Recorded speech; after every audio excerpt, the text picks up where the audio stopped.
Beyond the newsroom, where untold story is revealed. Beyond the newsroom, omukutu semakoto ogukutusaka ensonga zisemasonga yenzedeni mbikuletedde Gravity Omutujju olwalira Jinja bamukubye engumi nevuga nakuba ate faniwe abadde ajaganya naye bano aba NRM campaign bategedde nti kye balimu ye protest vote yentuufu kakati Robert Kyagulanyi sentamu Ebuvanjuba nebugwanjuba ewaka wasigalawo ewasinga. Beyond the newsroom gwe mukutu ogukuleetera ekyo ekisinga katiranga naffe ng'oyita ku noti 771 44 53 ne noti 744 26 45 na bino bikulu tetulanga bafere tetulanga basawo ba kinnansi n'abagwa mu koowa eryo mwebale kutuwagira. Thank you. Robert Kyagulanyi sentamu halina bangi bakakasizza nti ate ye musajja wanjawulo nnyo nnyini ddala. Kyalwaddaaki campaign azimaliriza butereevu mu bitundu ebya West Nile era ng'ebigambo byayogedde bibadde biwererako ddala.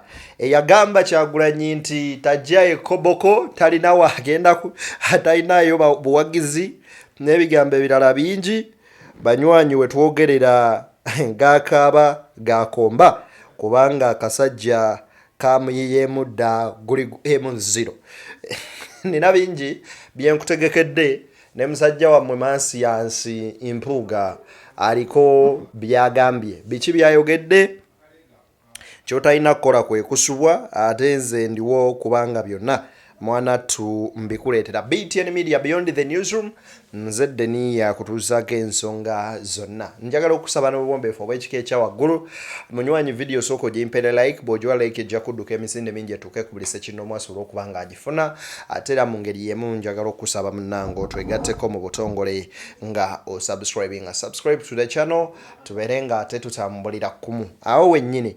Njagala sooka kuwa ate video y'omwami ono awoza mbu Bobi Wine yali yamugana okujja mu Arua kati bwe yazze ne babba ne bakola biki wuliriza. Amanya n'eddoboozi nga bulijjo mu lugwala wa Museveni onzi Peter Nsubuga.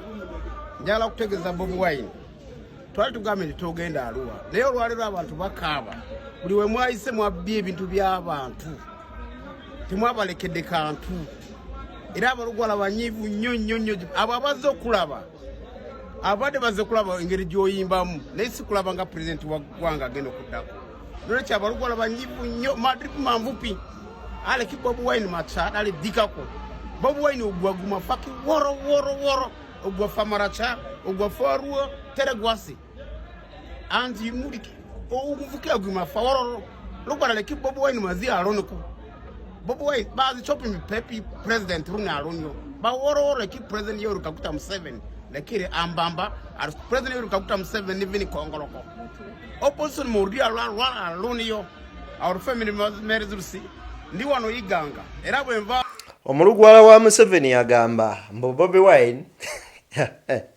yazze mu Arua abantu tebazze mulabanga presidential candidate but as an artist or a singer. Mwe nyini mwakuta ogubinja ne mukusooka mugutambuza ekibuga kiramba ogwaba n'abaana bawana ogwa green ne bakola effujjo lye bakozeeyo kati mubulaminga Bobi Wine olw'okuba program yammwe plan yammwe yalemereddwa okutuusibwawo wabula njagala obbasaba abaana bali mu comment section omwami ono temumuvuma bwe muba bakumuvuma mumuvume yenga sekinoomu so singa tribe nga omulugwala kubanga twamaze okukakasa nti bano abasajja ebigendererwa byabwe lwaki bateeka abantu mu positions bwe zityo kwagala kutagetinga kubeera nga wabaawo okulumbagana tribes naye temukikola ekyo buli omu nga Joel Senyonyi bwe yagambye ali accountable ku bigambo bye byakozesa oba byayogera. If you're still saying the people gathered to see Bobi Wine an artist, well and good, kasita tebategedde nti yategeseeyo show.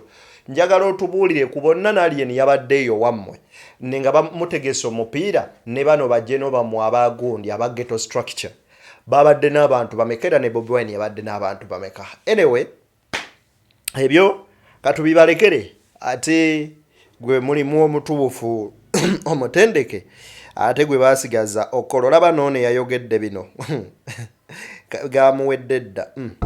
In Koboko, we don't have anything like people power. I don't even think that they can step there. Because I will not. Because the gateway to Koboko is Anita. I am the gateway. I've put a roadblock there. But I know that the people of Koboko removed the gateway even before I came. They can't access that place. It's impenetrable for them. If this is really Koboko, then Museveni is in big trouble.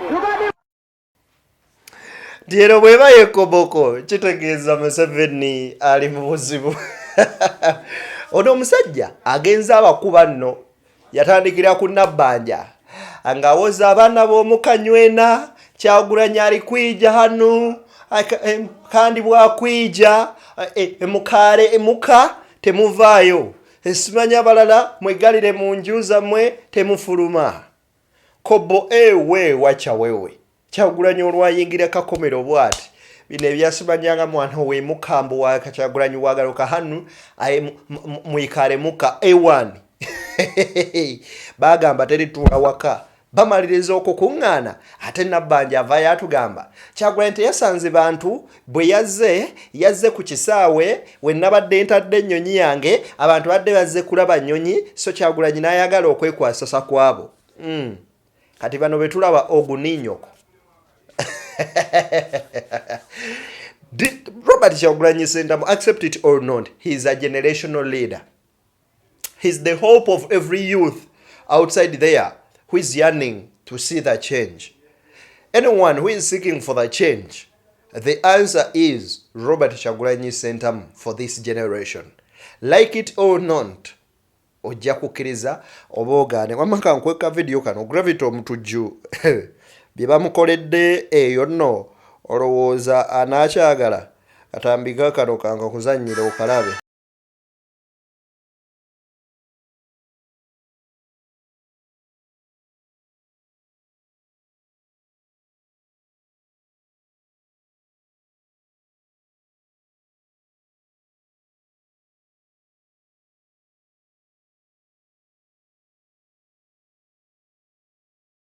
Momere kono muddugavu yakola yoguuni n'abuuka n'agwa mu bawagizi ne bamusitula. Kakati ayagadde okubalansingira ku bantu bali ne bamuzza ng'alina omwana gw'abadde alinnye ku mutwe. Kakati awo Gravity kyakoze mu kumuzza akomyewo n'obusungu olukkiridde wansi adde babawunsa be nga bamukutte kwe kukuba omwana ebikonde. Mujja kiwulira. Kati gwe bawadde ebiri ne t-shirt kati ogenda kuddayo ng'onyiga biwundo. Ndowooza bye bimu ku bibala era protestive vote gye tulaba erabika nga yeeyo. Robert Kyagulanyi Sentamu ayongedde n'abikola era ekituufu kiri nti Koboko basibe njagala kuwa katambi kano olabe mu kugenda okuggulawo office z'ekibiina kya NUP Koboko labayo wekibadde.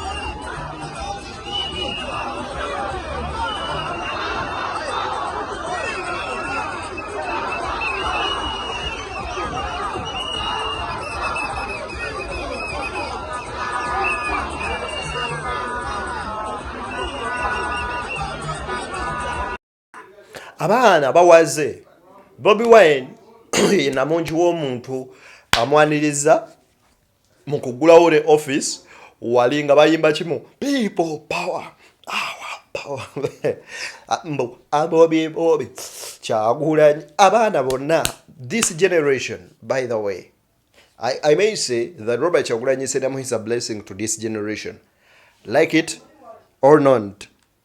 Anyway, kankwe kada akatambi. I will not come back here until the election. Or even longer. And I'm asking every one of you to become the Bobi Wine of this area. You can become the pit of this area. Take charge. I'm not any different from you, brothers and sisters.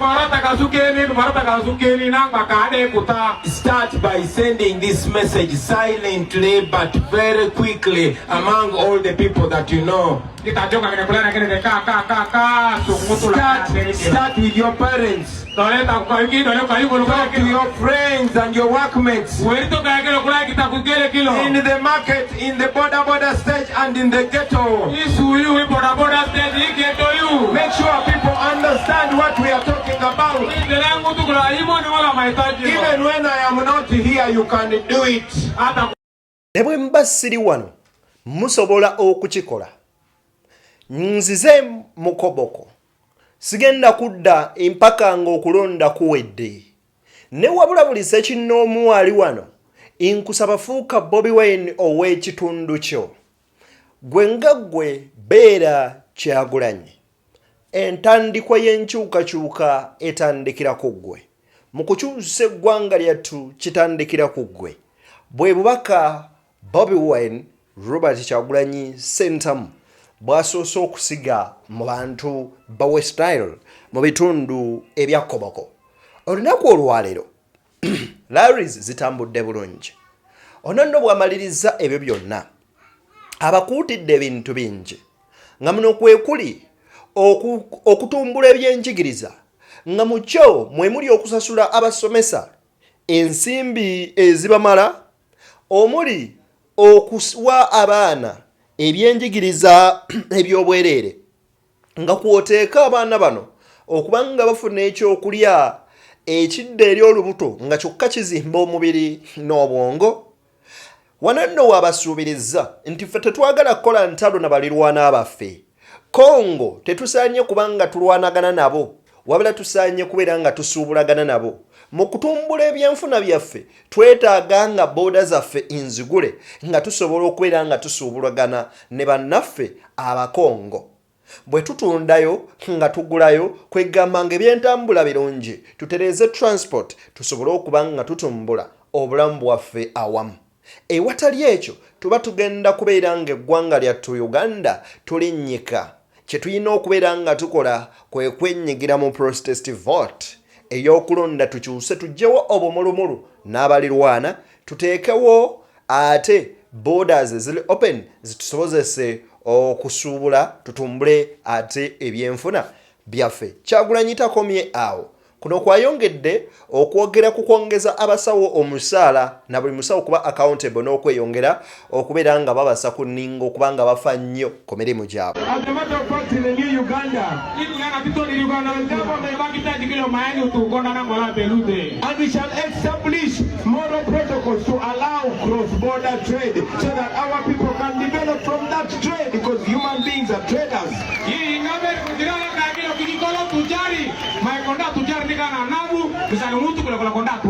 But you know why Museveni is not doing that? Because he does not care about you. For Museveni, what is important is to stay in a power, not to develop easy people. Museveni has been in power for 40 years. Pause for a minute and think about it. 40 years.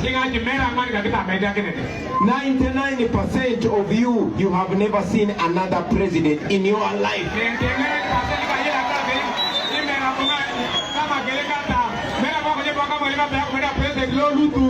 So when I tell you these things, you will not believe me. Let me tell you, for example, when you want to fly to Congo from here, from Koboko, you have to drive 8 or 10 hours up to Entebbe so that you can get 1 hour flight to Congo.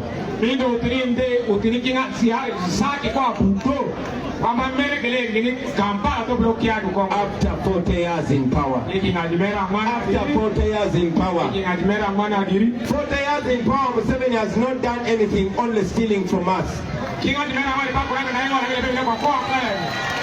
You have heard Museveni criticizing the past leaders.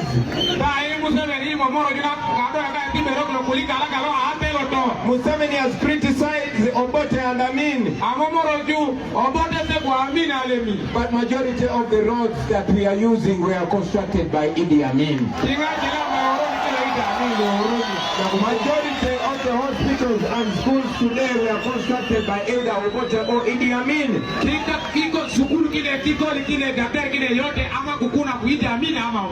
All of the buildings that we have across the world, in UK, in America, some of them that are being sold by Museveni's officials, they were bought by Idi Amin.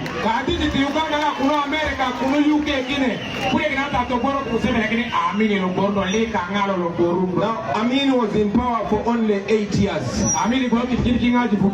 Museveni was in Obote was in power for only 10 years. Museveni has been in power for 40 years. 40 years. He had good ideas when he was a young man. But we must understand that the man is now a problem and a liability to our country.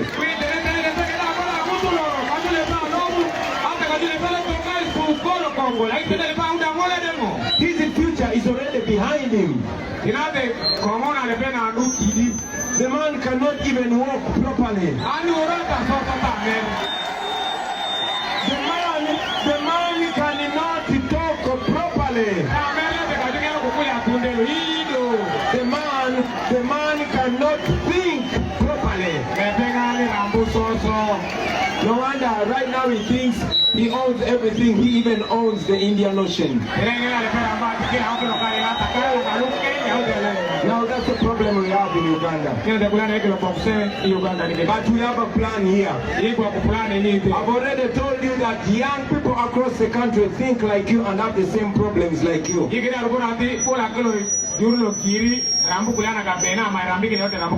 And our idea is for all of us to unite and speak with one voice like this. If we unite and speak with one voice, all this is going to be history. So, on the 15th of January, we have an opportunity. We have an opportunity which is not even violent, but it is more powerful than violence. I want you to imagine if all of you, especially the young people, if all of us came together and we spoke firmly through our vote, and not only speak firmly but stand there and make sure that vote is counted.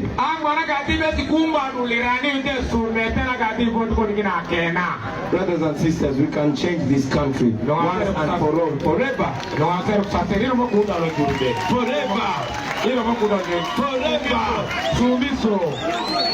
It has been 40 years.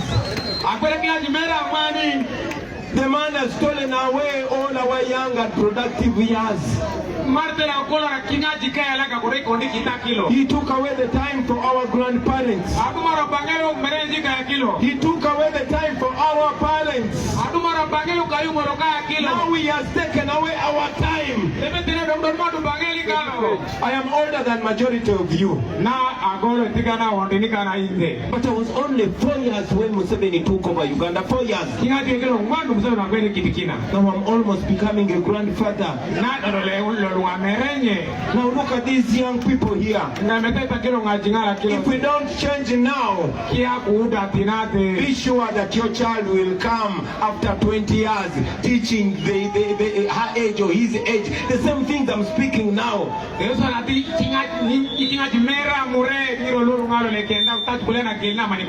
Meanwhile, we shall have lost another generation. They teach us that every generation has a responsibility. And that responsibility is to plan for the next generation. Every generation must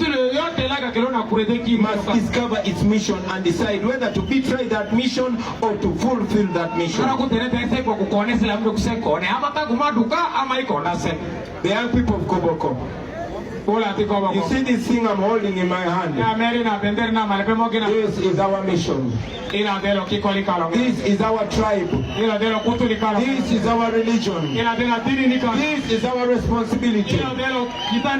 This flag of Uganda, we inherited it from our forefathers. When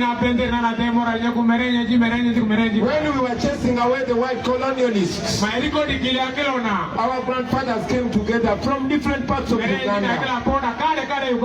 All tribes and all religions and all genders. They started an independent country called Uganda, and their dream was to have that country that would fulfill dreams of their grandchildren and give them dignity. Uganda has been independent for 63 years. Out of those 63 years, Museveni has taken 40. He has sold everything that Obote left and everything that Amin left.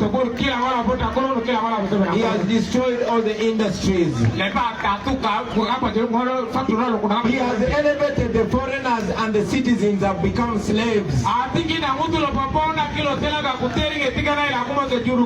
after doing that, after reducing us to slaves in our country, now he's saying he wants to protect his gains. What an insult. What a joke. What a humiliation. For some of you here who are Muslims, you know that in Museveni's Uganda it is a crime to be a Muslim.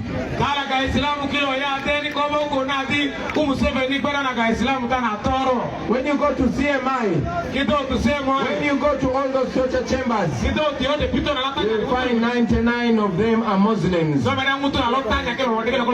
Why? Because he's scared of people that are strong-willed.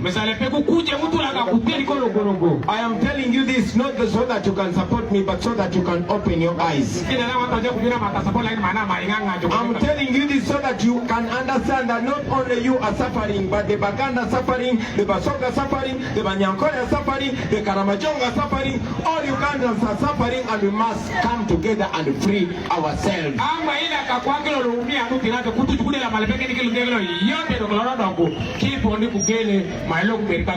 Because time has gone. I want to conclude. But I want to ask you this. Use this time. Come out and vote. I don't care if you're not voting for me, but come out and vote for what you believe in. Come out and vote for what represents you. Let your voice be heard. As you walk to go and vote, think about the past leaders and think about the current leaders. Think about all our people that have been killed and no justice has been served. Think about the education system in Uganda and compare it in Kenya. Think about the hospital that you last went to. Ekituufu kiri nti ensonga zo zibadde mpanvu era byonna mubirabye nga mubigoberedde bulungi. Olulimi lubadde luzungu nalwo lugwala. Kansuubire mpaawo n'omu abuze era muzitegedde. Tuzitemyetemye era bya bulijjo yenjiri gyazaatambuza omukulembeze. Banywanyi olunaku olwaleero gwatannava waka waluddewo dda King Saha kyakutedda cricket over wali eri tugenda Lugogo twesangeyo ffenna nange wendi nsimbula ngenda kati wa King Saha. So twesangeyo tuwagire ate Saha omuyimbi w'enkyukakyuka deputy wa principal mu Ndongo. Mbagaliza bimujagaliza tusikale nga guludde nakkiriza.